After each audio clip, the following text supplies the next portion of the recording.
Hey everybody, it's Adam, live and in person for you.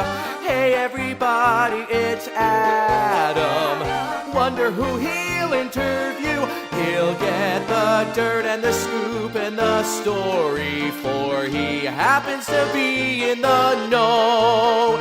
Just ask anybody who's Adam. Adam lives for the business of show. Call me Adam.com.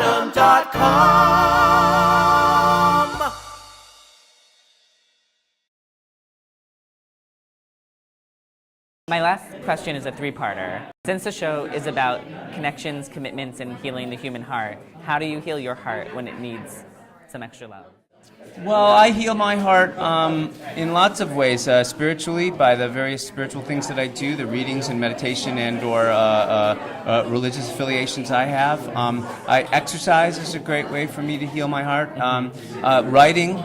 You know, I often say that I write because it's a very selfish act. It's not that I want to do something for other people. I actually want to figure out how I feel and fix that part or express that part. So, and sometimes binge eating, I'm afraid. We all do that. Yeah. It's a matter of growing up and maturing and time doing some of the healing and just becoming more aware of kind of who you are and what you have to be to become your whole self. You know, I have to say that when you do pieces like this, it really sort of purges your emotions, which is a wonderful thing. But personally, I also really like to distract myself. So there are all sorts of things one can do to heal themselves, to kind of get away from the problem for a little while, and then sometimes you can get back to it and things seem a little easier. I go to the movies a lot. I sing, like going someplace totally by myself and just like singing for hours is pretty. It does the trick.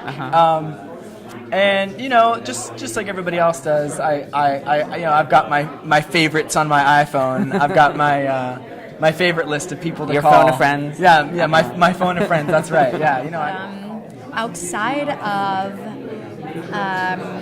sharing my day with my husband or sharing my day with my son and letting it all go with a dance party right before a bedtime that my 3-year-old insists on having.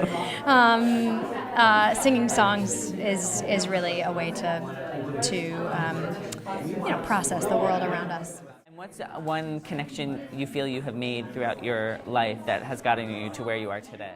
My friendship with Jeffrey Saller, who is the co-producer of shows like In the Heights, Avenue Q, Rent, Wild Party, Last Ship.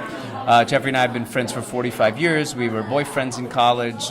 His parents bought my parents' house from us when we were little boys, and he grew up in the bedroom I had lived in for 3 years. We went to school together. We lived together in New York. We've worked on shows together, and Jeffrey is like a brother, but a best friend, and a mentor, but a peer, and he's the reason I do this. You know, meeting Andrew enabled me to meet a bunch of people that eventually led me to my day job, which is at Spotco, because through Andrew I met his friend Jeffrey Seller, and through Jeffrey Seller I met Drew Hodges, who founded the Spotco, which is, you know, where I'm now a partner. So it's all kind of a theatrical full circle moment. There are two connections that I have made. Number one is the Drama League, which is what I first, which was a really formative experience about 11 years ago that I did. And through the Drama League, I met Josh Bradford, who is who was the production manager at Keane Company, now is our lighting designer, and Carl Forsman, the artistic director here. And they've really, Keane has been my artistic home for the last 10 years, and so those two formative experiences have gotten me where I am today, and I am so grateful for all the many paths I've taken.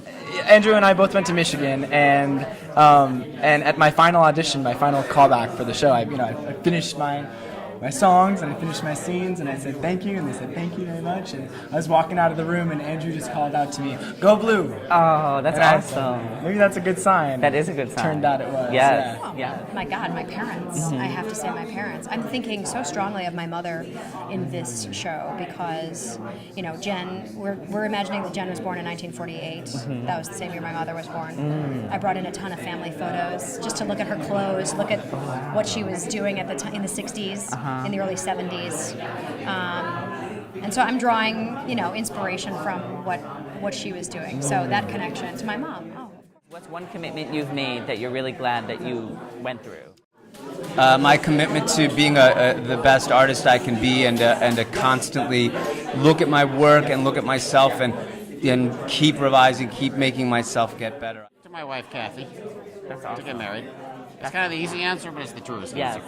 Yeah. I would say becoming artistic director of Keene Company. I was a freelance director for quite a long time, and I liked freelancing, directing quite a lot, but I've really enjoyed sinking my teeth into running this company and also directing at the same time. It's really rewarding. My marriage to my husband. I love him. He's the one taking care of our baby right now, and holding down the fort and making sure that I'm sane and happy. You know. Turn on the lamp, I gotta go.